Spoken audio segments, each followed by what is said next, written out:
2학기 첫 온라인 수업 시작하도록 하겠습니다. 자, 우리 일주일간 학교 등교에서 뭘 배웠었죠? 그쵸. 집합의 뜻과 표현과 집합 사이의 표현 관계에 대해서 조금 다뤄봤었습니다.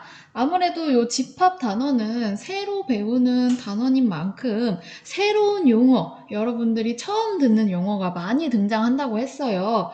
그래서 그렇게 새로 등장한 용어에 대해서 정확한 뜻을 알고 얘가 의미하는 바가 무엇인지 알아야지 그 다음을 이해할 수가 있겠죠. 그래서 여지껏 배웠던 어떤 단어들, 새로운 단어들 잠깐 복습해보고 넘어갈게요. 일단은 첫 번째로 집합이 있었죠. 너무 많이 복습해서 이제 충분히 기억하실 수 있죠. 집합을 맨 처음에 배웠었고 집합 안에 들어있는 그 대상들을 이제부터 원소라고 하겠다 또 배웠고, 또 집합을 표현하는 방법이 세 가지가 있었는데 그 중에서도 그림으로 나타내는 방법이 단어가 굉장히 특이하게 생겼었죠. 뭐였죠? 벤다이어그램이었다. 그 다음에 이제 우리가 배웠던 게 뭐였냐면 집합 중에서도 원소가 하나도 없는 집합 뭐였었죠? 자, 지금 이렇게 질문할 때마다 대답을 잘 하셔야 돼요. 지금 대답이 빨리 안 된다 싶으시면 반드시 꼭 복습하면서 따라오셔야 됩니다. 원소가 하나도 없는 집합은 우리가 공집합이라고 부르겠다라고 약속을 했고요. 그 다음으로 배운 게 뭐였냐면은 바로 부분집합이라는 개념이었습니다. 도대체 뭘 보고 부분집합이라고 하냐? 부분집합이 되기 위한 조건 아셔야겠죠? 예를 들어 A가 B의 부분집합이다 라고 하려면 이러한 관계가 성립을 해야 되고요. 지금 여기 그린 기호가 나타내는 의미도 알고 계셔야겠죠. 그리고 나서 등장한 게 부분집합 중에서도 진부분집합이 등장을 했었단 말이에요. 그러면은 부분집합은 부분집합인데 뭘 보고 진부분집합이라고 하냐? 뭐가 추가됐었죠? 부분집합은 부분집합인데 이러한 관계에 하나 더 조건이 추가됐죠. A는 자기 자신이 아니어야 된다. 이러한 관계를 가질 때 바로 우리는 걔네들을 진부분집합이라고 하겠다라고, 여기까지 우리가 새로운 용어에 대해서 배워봤었고요. 오늘도 이제 새로운 용어가 막 또 등장을 할 거예요. 그렇게 등장하는 새로운 용어까지 추가로 개념을 배우셔서 머릿속에 집어넣으시면 되겠습니다. 일단 지난 시간에 우리가 등교했을 때 집합의 포함관계, 집합 사이의 포함관계를 전부 다 끝낸 게 아니기 때문에 한번 그거부터 끝마치고 들어가도록 할게요. 자, 일단은 교과서 168쪽 펴주시면은 아마 예제 2번이나 문제 3번까지 다뤘었을 거예요. 이어서 문제 4번 먼저 다뤄보고 그 다음에 생각과 표현까지 얘기해 보도록 하겠습니다. 일단 문제 4번 같은 경우에는 어려운 내용이 전혀 아닌데도 요 사각형을 기억 못해가지고 헤매는 친구들이 있더라고요. 평행사변형 전체의 집합을 지금 A라고 할 거고요. 그 다음 직사각형 전체를 B, 정사각형 전체를 C라고 하는 거예요. 그랬을 때 A, B, C 중 두 개를 택해서 두 집합 사이의 포함관계를 이 기호 또는 이 기호를 사용해서 나타내라고 했네요. 일단은 그럼 A, B만 비교를 해볼까요? 자, A, B를 비교를 해보겠습니다. A 집합과 B 집합은 어떤 관계가 있을까요? 일단 요거 아니면 요거를 생각을 해봐야 될 텐데요. 뭘지 생각을 해봐야 될 텐데 만약에 이렇다면은 지금 어떤 현상이 벌어지냐면요. A가 B에 속한다라는 의미거든요. 즉 평행사변형들이 직사각형에 속한다라는 거예요. 평행사변형이 직사각형 모여있는 집합에 들어간다라는 거는 여기에 직사각형이 모여있는데 평행사변형이 이 안에 들어간다는 거예요. 평행사변형은 어떻게 생긴 거죠? 마주보는 두 변이 평행인 사각형을 말하잖아요. 그럼 마주보는 두 변이 평행한 이 사각형이 직사각형들 모임에 들어갈 수 있냐? 직사각형은 내 각이 직각이어야 되죠. 얘가 여기에 들어갈 수 있냐를 물어보는 거예요. 즉 평행사변형이 직사각형이라고 불릴 수 있냐라는 걸 묻고 있는 거예요. 어떤가요? 전혀 아니죠. 평행사변형은 내 각이 직각이 아니어도 되니까요. 그래서 요게 틀렸다는 겁니다. 그럼 이거는 우리가 아니다라고 생각을 해볼 수가 있네요. 그러면은 반대는 어떨까요? 반대로 표현해 보면요. 즉 여기가 B이고 여기가 A라면요. 여기가 A라면 직사각형 애들을 다 평행사변형이라고 할 수 있겠냐라는 거예요. 할 수 있죠. 왜요? 직사각형들도 마주보는 변이 서로 평행하기 때문에 직사각형은 평행사변형이라고 할 수 있어요. 즉 직사각형들 모임 전체는 평행사변형 안에 포함이 될 수가 있다는 겁니다. 따라서 이렇게 표현을 할 수가 있겠죠. 이런 식으로 따져보시면 되거든요. 이런 식으로 따져보시면 어떠한, 이거 좀 보기 좋게 B가 A에 포함된다고 쓰겠습니다. 그 다음에 이제 B와 C를 해볼게요.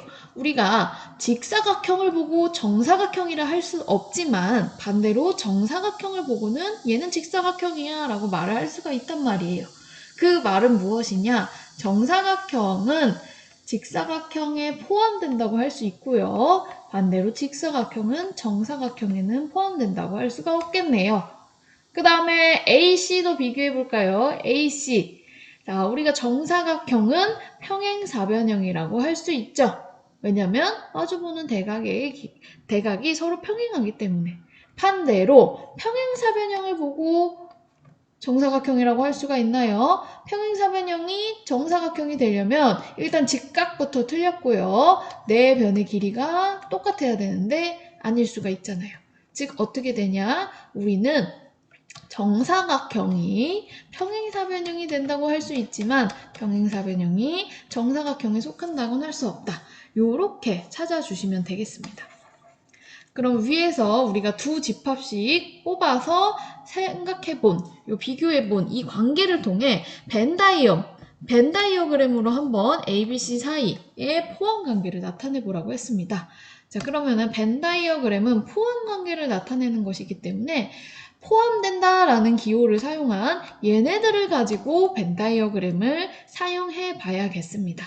얘네들을 가지고 우리가 얻을 수 있는 거는 일단은 B는 A에 속하고 C는 B에 속하고 C는 A에 속하네요. 지금 이어지는 게 보이거든요. 뭐가 보이냐면은 C가 지금 B에 속한다고 했는데 이 B는 또 A에 속한다는 이런 관계를 얻을 수 있네요. 이 두 가지를 통해서. 즉 얘를 이제 그림으로 나타내면은 뭐가 제일 큰 집합입니까? A. 즉 평행사변형을 모아둔 집합이 가장 큰 집합이고 그 안에 직사각형들의 모임, 정사각형들의 모임이 있다고 보시면 되겠습니다. 이게 바로 평행사변형, 직사각형, 정사각형들의 집합의 포함 관계를 나타낸 것입니다. 그래서 이거는 이제 직사각형의 여러분들의 성질, 정의만 알고 계시면 그렇게 어렵지 않게 풀 수 있는 내용이었습니다.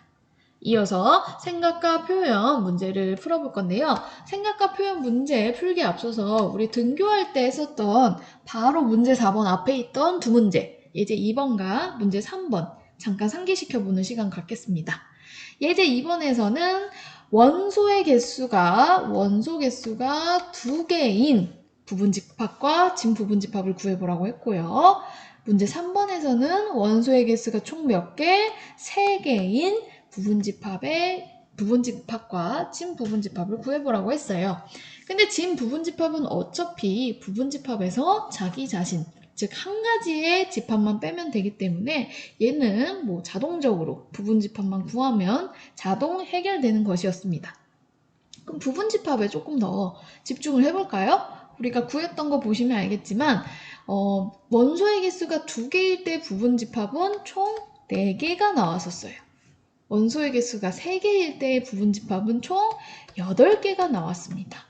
우리가 이걸 보고 한번 생각과 표현을 추측을 해볼 건데요. 자, 요 사실 잘 기억하시고 생각과 표현 봐보겠습니다. 자, 생각과 표현 봐보니까 지금 가인이랑 찬열이는 원소의 개수가 3개인 부분집합의 개수를 구해봤대요. 그 다음에 이제 이를 이용해서 원소의 개수가 총 몇 개인? 5개인 부분집합의 개수를 구해보라는 문제거든요. 우리가 원소의 개수가 3개일 때 부분집합 개수 위에서도 해봤고 지금 얘네 둘이 구해둔 걸 보니까 8개라는 사실을 알 수가 있어요.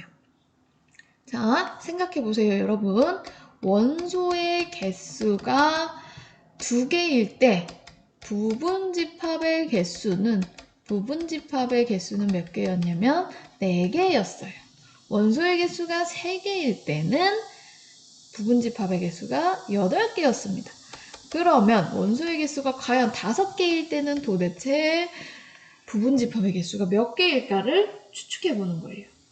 자, 지금 바로 대답한 친구들도 있을 텐데요. 여기에 들어갈 숫자가 뭘까요? 충분히 추측할 수 있죠. 여기 2배 된다고 생각하셔서 여기가 32구나 라고 추측을 할 수가 있을 거예요. 물론 추측이 맞습니다. 이 추측이 맞는데 이제 우리가 이 이유가 왜 그런지를 한번 생각을 해봐야겠죠. 이 이유가 왜 그런지 일단은 부분집합 3개부터 집중을 해봅시다. 3개일 때 원소의 개수가 3개일 때 부분집합의 개수를 찾는 것부터 집중을 해봅시다. 가인이 같은 경우가 우리가 원래 구한 대로 구한 거죠. 원소의 개수가 0개인 부분집합, 원소의 개수가 1개인 부분집합, 2개인, 3개인 부분집합 이렇게 나눠서 총 8개를 구하는 방법, 우리랑 같은 방법을 썼습니다. 근데 찬열이를 보니까 조금 다른 방법을 택했는데요.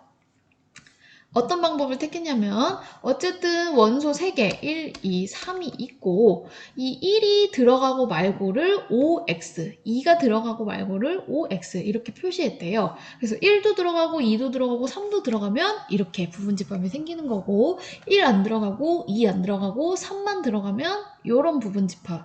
이런 식으로 OX를 다 따져봐서 총 8개를 셌대요.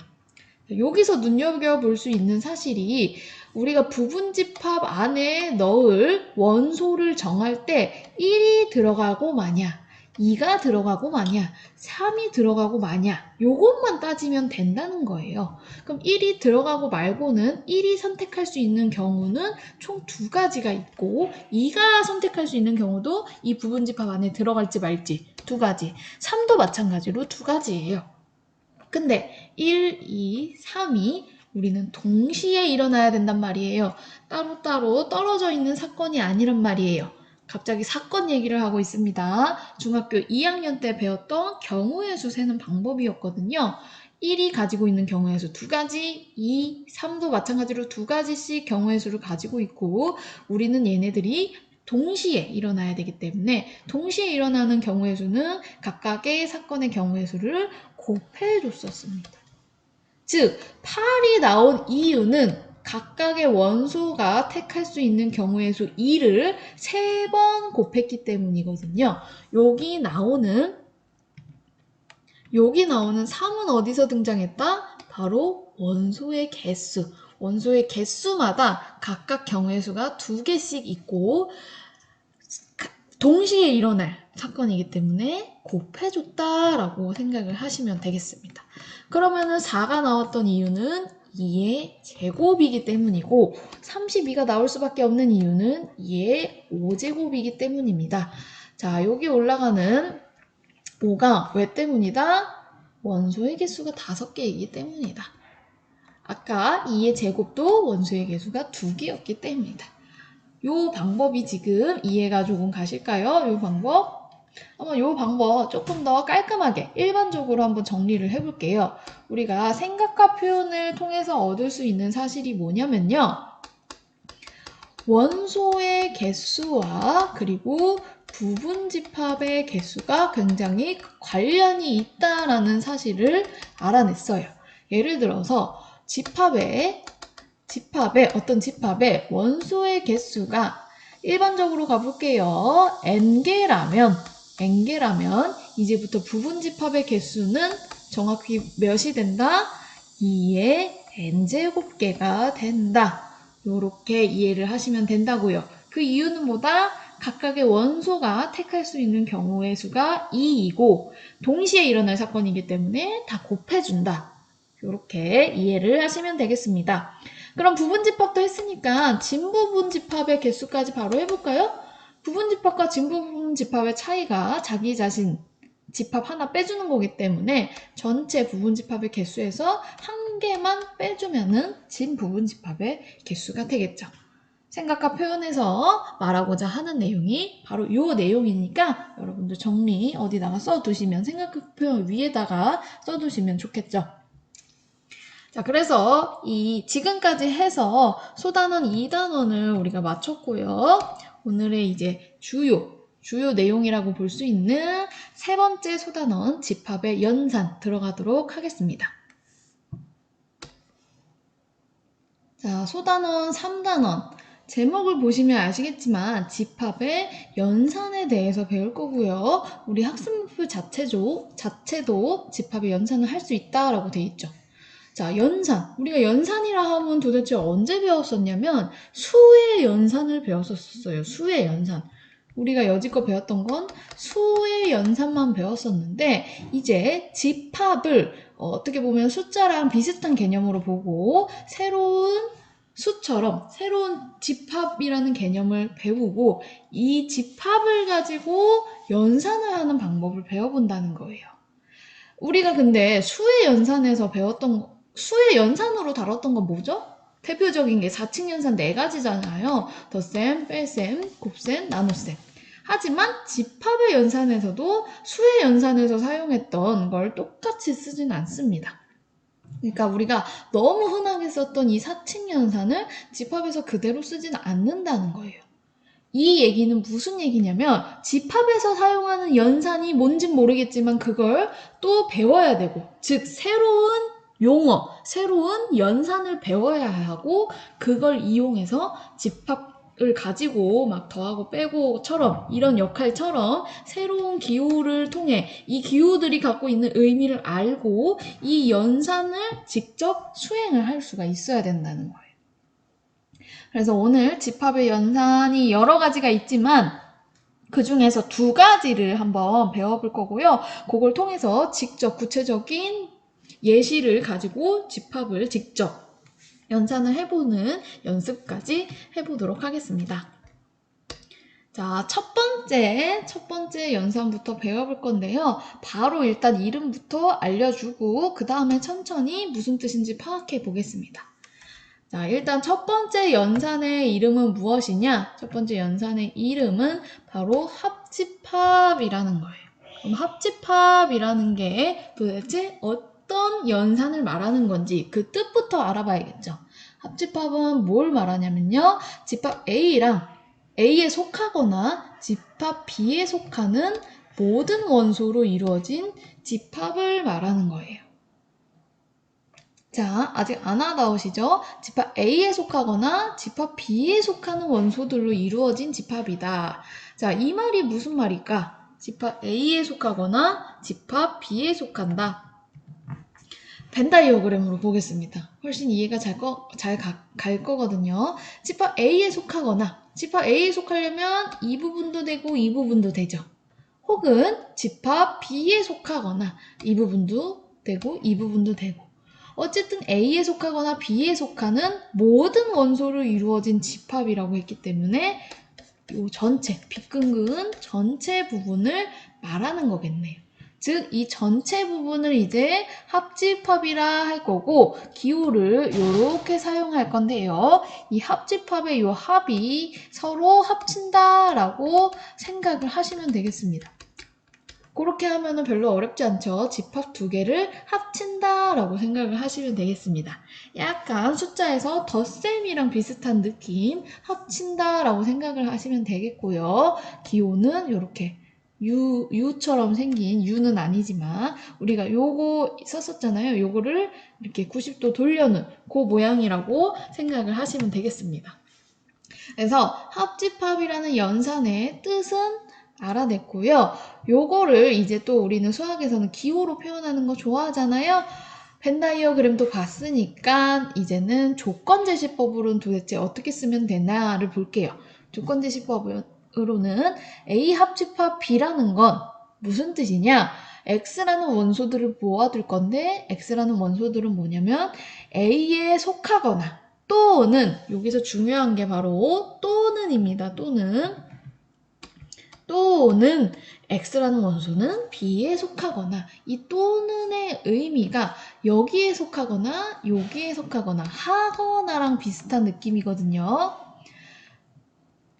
이 또는의 의미가 여기에 속해도 되고 여기에 속해도 되고 그 사이에 속해도 되고 어디에 속해도 상관없다. 전체를 합한 부분을 말하겠다라고 이해를 하시면 되겠습니다.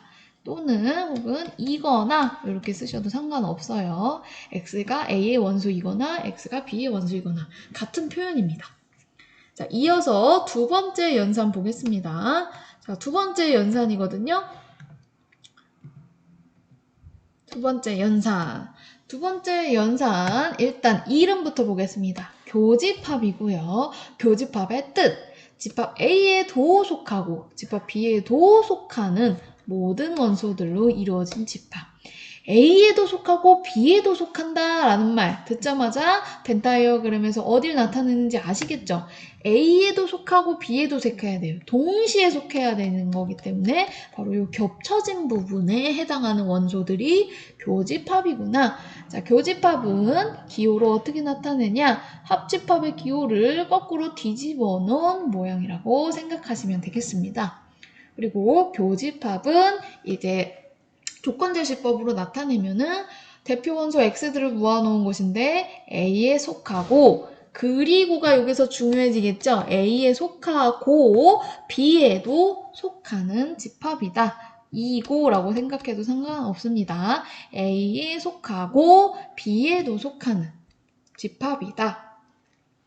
그래서 여기서의 속하고 B에도 속한다. 요 의미랑 이어지는 의미라고 보시면 되겠습니다.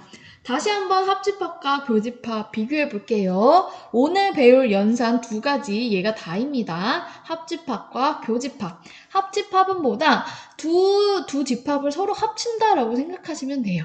이 의미가 A에 속하거나 혹은 B에 속하는 A의 원소이거나 또는 B의 원소이거나 그 애들을 다 모아둔 집합을 A 합집합 B라고 한다.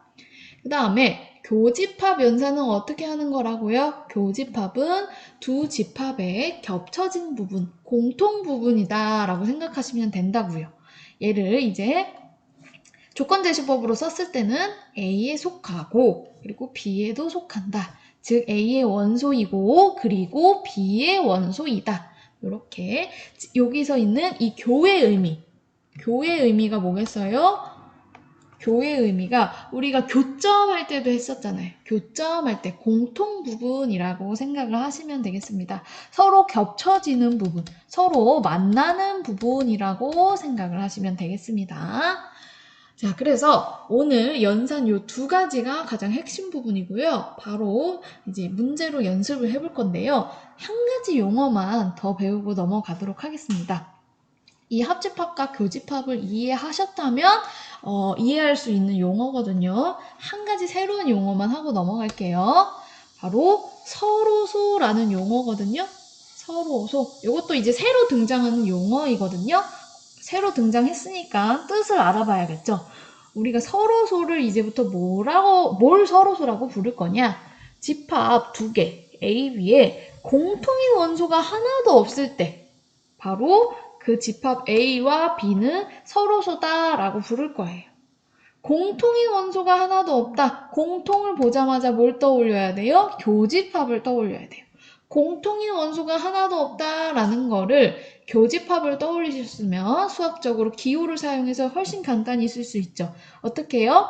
A와 B의 공통된 부분, 공통된 원소, 즉 교집합의 원소가 하나도 없다. 공집합이다. A와 B의 교집합이 공집합이다. 이렇게 수학적 기호를 사용해서 쓰면 A 교 B의 집합이 A와 B의 교집합이 공집합일 때 바로 A와 B를 우리는 서로소라고 부를 거예요. 새로운 용어입니다. 여기까지 이해하시고 한번 문제 풀어보겠습니다. 여러분들이 헷갈리실 수 있는 게 우리가 자연수, 숫자를 다룰 때도 서로소라는 용어 썼었거든요. 그 자연수에서 서로소는 무슨 뜻이었죠? 뭘 보고 서로소라고 했었습니까? 자연수에서는 두 자연수가 일단 등장하고 두 자연수의 공약수가 1일 때를 바로 그 두 수를 서로소라고 했었거든요. 예를 들어서 5와 17은 공약수가 1밖에 없기 때문에 이 둘은 서로수다라고 했어요. 15와 17 얘네들도 공약수가 1밖에 없기 때문에 서로수다라고 했단 말이에요. 그거는 자연수에서의 서로수의 의미고 집합에서의 서로수의 의미는 어떻다? 두 집합에 공통의 원소가 하나도 없을 때, 즉 교집합이 공집합일 때를 바로 그 두 집합을 서로소라고 한다는 점. 우리가 자연수에서 썼던 의미랑 다르다는 점도 염두에 두시면 훨씬 더 좋겠죠. 그러면 이를 통해서 문제를 풀어볼게요. 자, 일단은 한 번도 여러분들이 해결해 본 적이 없기 때문에 1번을 한번 같이 풀어보고 2, 3번 풀 수 있는 시간 드리도록 하겠습니다. 자, 1번은 하나, 둘, 셋, 넷, 다 6개. 6개의 원소로 이루어진 집합 A, 5개의 원소로 이루어진 집합 B. 딱 개수가 얼마 없기 때문에 벤 다이어그램으로 나타나기 편할 것 같거든요. 벤 다이어그램으로 한번 나타내 볼게요. A와 B의 포함관계가 어떤지 모르기 때문에 일반적으로 이렇게 그려주시면 편합니다. 그 다음에 가장 먼저 채워야 하는 부분이 어디부터 채워도 상관은 없지만 조금 더 문제에 빨리 접근할 수 있는, 빨리 정리할 수 있는 부분, 추천드리고 싶은 부분이 바로 이 교집합 부분이거든요. 이제 공통된 원소부터 채워 넣자는 거예요. 공통된 원소가 뭐 있습니까? 지금 보니까 여기 A가 일단 공통됐네요. 그 다음에 E도 공통됐고요. 그리고 또 뭐가 공통됐죠? R도 공통됐네요. 그럼 공통된 원소 A, E, R을 채워놓고요. 나머지 원소 A의 공통된, B와 공통된 원소가 아닌 O, N, G 채워놓고 나머지도 B도 이렇게 채워두시면 되겠죠. 이걸 보면은 벤 다이어그램을 보면은 훨씬 더 합집합과 교집합을 대답하기가 편하단 말이에요. 물론 지금 이렇게 원소 나열법으로 표현되어 있는 이 표현만 보고도 바로 대답하셔도 되지만 벤 다이어그램으로 그리면은 훨씬 더 시각화가 되기 때문에 훨씬 더 잘 보일 거예요. 하지만 벤 다이어그램에서 조금 한계점이라고 볼 수 있는 부분이 3번에서 느껴지실 테지만 벤 다이어그램으로 나타낼 수 없는 것도 있어요. 원소가 엄청 많을 때는 벤 다이어그램으로 나타내기 쉽지 않겠죠. 일단 어쨌든 1번 해결해 보겠습니다.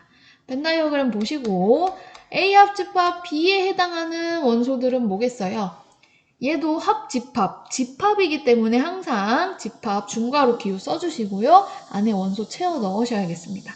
합집합이라 함은 합한다, 서로 합한다 라고 했잖아요. 전체 A 또는 B 전체에 해당하는 부분이었습니다. 그러면은 다 합쳐서 써주시면 되겠죠? 여기서부터 순서대로 써도 되고 알파벳 순서대로 써도 되고 원소끼리의 순서는 중요하다고 하지 않았어요. 일단은 공통된 것부터 써볼까요? A, E, R 그 다음에 A에 들어간 O, N, G 조금 좁으니까 W, T까지 이렇게 써주시면 되겠죠. A 교집합 B는요. 교집합이라 함은 교점, 공통된 부분 A 그리고 B에 해당하는 A이면서 B에 해당하는, 동시에 해당하는 부분 바로 여기에 해당하는 부분이죠.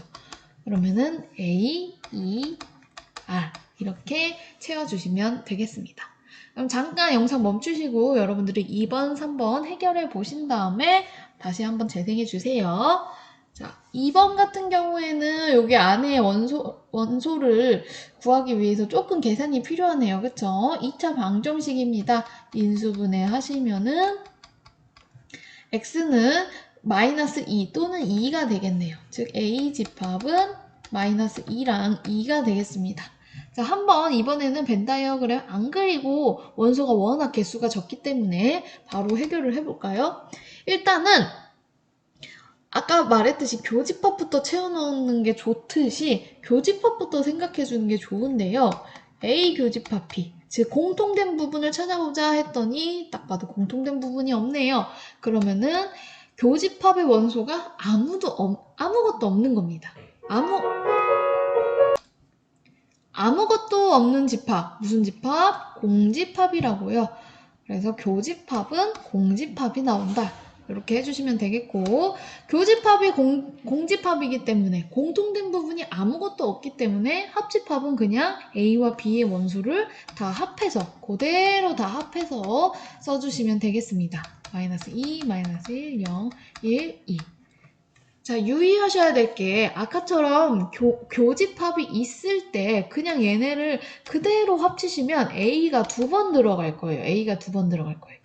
우리가 맨 처음 집합 배울 때도 말했지만 동일한 원소를 중복해서 쓰면 안 된다고 했잖아요. 이런 식으로 중복해서 쓰시면 안 되고 교집합에 해당하는 애들, 중복되는 애들은 한 번씩만 써주셔야 돼요. 지금 여기서는 교집합이 없기 때문에 그대로 합치면 되지만 교집합이 있을 때 그대로 합치면 안 된다는 점. 그거까지 염두에 두시고 푸셔야 됩니다. 자, 이어서 3번 해결해 보겠습니다. 3번이 이제 벤 다이어그램으로 그릴 수 없는 대표적인 예죠. 안에 보니까 부등식이네요. 부등식 하면 우리는 수직선 등장시켜야죠. 수직선. 일단 A집합에 해당하는 부분 어딥니까?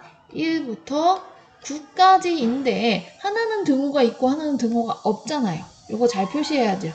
1을 포함해서 그 이상이고 그 다음에 9는 안 포함해서 9까지니까 이런 식으로 표현을 해줘야 되겠고요. 3초가네요. 3초가. 3보다 크다. 3은 이쯤에 있을 거고 3을 안 포함하고 큰 부분. 이렇게 일단 두 가지. 얘는 A집합, 얘는 B집합. 이렇게 수직선 상에 표현을 해두면 훨씬 더 찾기가 쉽겠죠. 공통된 부분부터 찾읍시다. A 교집합, B부터 찾을게요. A 교집합 B, 공통된 부분. 우리 부등식 풀 때도 공통된 부분 많이 찾았잖아요. 공통된 부분은 어디다? 두 줄 지나가는 부분. 요 부분이 되겠죠. 즉 어디서부터 어디?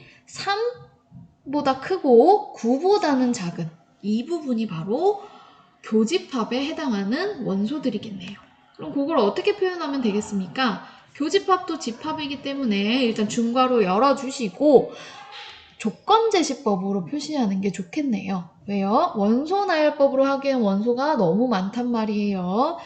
혹 4, 5, 6, 7, 8 이렇게만 쓰시면 절대 안 됩니다. 왜요? 이 가운데에 해당하는 숫자에 자연수만 있는 게 아니에요. 무리수, 유리수 너무 많단 말이에요. 이렇게 표현하시면 안 돼요. 원소가 너무 많기 때문에 조건제시법 갈게요. x들만 모아두겠다. 어떤 x들? 3보다 크고 9보다 작은 x들. 그 다음에 합집합을 표현할 건데요. 합집합은 정말 A와 B집합을 합친다라고 생각하라고 했죠. A부터 A 또는 그리고 B, 즉 A와 B에 해당하는 모든 원소를 합친다라고 보시면 되겠습니다. 그럼 다 합치면 어떻게 되겠어요? 1보다 큰 애들 다가 되겠네요. 요 B집합이 여기 B집합이 끝도 없이 갈 거기 때문에 1보다 큰 애들 다 모아두면 되겠네요. 뭐 어떻게 표현? X들인데 어떤 X들? 1보다 크거나 채워져 있죠? 크거나 같은 그런 원소들을 다 모아둔 집합이 A 합집합 B가 되겠습니다. 자, 하실 수 있겠나요? 여러분들이 이제 원소가 어떻게 생겼는지에 따라서 벤 다이어그램을 쓸지 아니면 그냥 바로 해결할 수 있을지 혹은 벤 다이어그램을 못 그리니까 어떠한 방법으로 합집합과 교집합을 구해낼지 이런 것들을 잘 판단하셔서 문제를 해결하셔야 되겠습니다. 그 다음에 2번 문제 풀어볼 건데요. 2번은 A, B가 서로소인 거를 모두 찾아보라고 했습니다. 서로소의 뜻이 뭐라고요? A 교집합 B가 원소가 하나도 없는 공집합이 될 때 바로 그 A, B를 서로소라고 하기로 했다고요. 그럼 잠깐 영상 멈추고 이 서로소의 뜻을 이용해서 서로소인 집합을 찾아봅시다. 자, 서로소인 집합 찾았나요, 여러분? 답은 뭐가 나오죠? 2번, 3번이 나오네요. 한번 왜 2번, 3번인지 보겠습니다. 자, 10 이하의 소수니까 바로 쓸 수 있겠네요. 뭐죠? 2, 3, 5, 7까지 될 거고요. B에 해당하는 원소들은 4의 약수래요. 1, 2, 4. 자, 그리고 나서 뭘 따져봐야 돼요? 교집합이 정말 공집합인지 봐야 되겠죠. 교집합 뭡니까? 여기서 보니까 A 교집합 B가 보이네요. 뭘로 보여요? 2가 바로 보이네요. 즉 공집합이 아니라고요. 공집합이 아니기 때문에 1번에 해당하는 두 집합 A, B는 서로소가 아닙니다. 서로소라고 할 수가 없어요. 그 다음에 2번 볼게요. 마이너스 2보다 크고 2보다 작은 원소들과 B에 해당하는 애들은 제곱해서 3이 된다. 즉 3, 마이너스 3, 뿔마 3이죠. 요거는 바로 보이겠네요. 마이너스 2와 2 사이에 해당하는 x값들과 3과 마이너스 3 공통된 부분이 있나요? 없잖아요. 여기서는 A 교집합 B가 공집합이기 때문에 2번에 해당하는 집합 A, B는 서로소라고 볼 수 있습니다. 3번 볼까요? 유리수들 다 모아놨고 무리수들 모아놨네요. 유리수와 무리수에 공통된 부분이 있습니까? 없죠. 왜요? 우리는 유리수와 무리수에 공통된 부분은 없고 이 둘을 그래서 합쳐서 뭐라고 불러요? 실수라고 부르기로 했잖아요. 실수가 딱 나뉜단 말이에요. 유리수 아니면 무리수로. 공통된 부분은 없습니다. 마찬가지로 A 교집합 B가 공집합이기 때문에 3번도 서로소에 해당한다고 볼 수가 있겠습니다. 자, 마지막으로 생각과 표현 한 문제만 해결해보고 넘어갈게요. 생각과 표현은 우리가 오늘 배운 합집합과 교집합을 사용해서 어떤 식이 주어졌을 때 이 식이 나타내는 의미가 무엇인지, 이 식이 나타내는 A와 B의 포함관계를 알아보는 문제거든요. 이제 이러한 문제가 오히려 제대로 된 문제라고 할 수가 있어요. 단순히 합집합 구하고 교집합 구하는 거는 그냥 사칙연산 하는 것밖에 안 되고 우리가 사칙연산 하는 게 이제 수학의 목표라고 볼 수는 없잖아요. 사칙연산을 통해서 어떤 문제를 해결해야 되는데 바로 여기가 한번 생각을 거쳐야 하는 문제가 되겠죠.